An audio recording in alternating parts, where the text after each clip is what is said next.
Was Shia LaBeouf before Shia LaBeouf was Joe Moss. We only got 30 seconds, so I mean, I'll try his voice, but I don't know, man.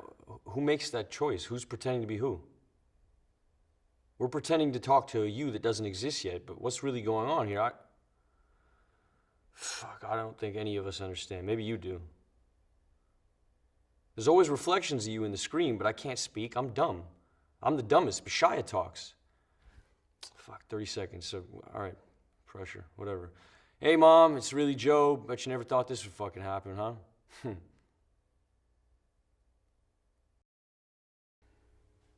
Work number 24 oscillates somewhere between a durational performance and live sculpture.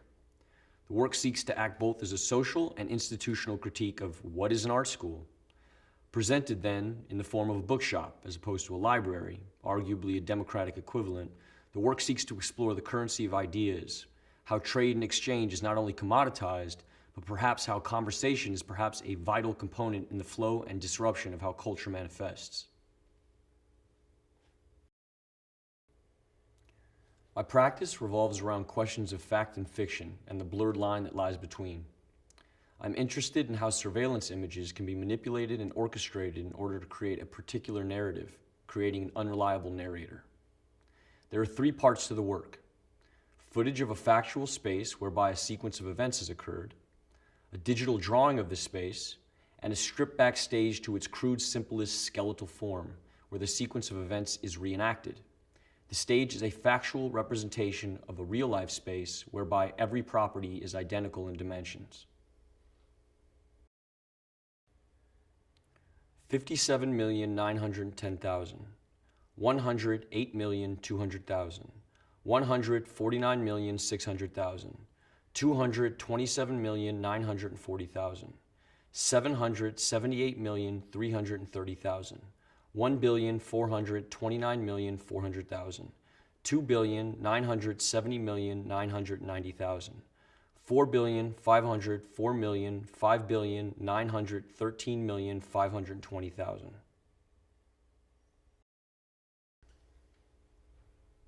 I can't stop looking at my phone and computer. Separate, connected entity making me lose time-space awareness. Where's my phone? I need to make this sunset digital. Stone preserved in binary code till the server breaks and the national grid runs out of gas. I can't find my money. That left the physical sphere long ago. All I see remind me of things online or in a video game. They are so real in the moment. I climbed that mountain with my mind and fingers. My body didn't even get close. All my experiences turned into light and pixels.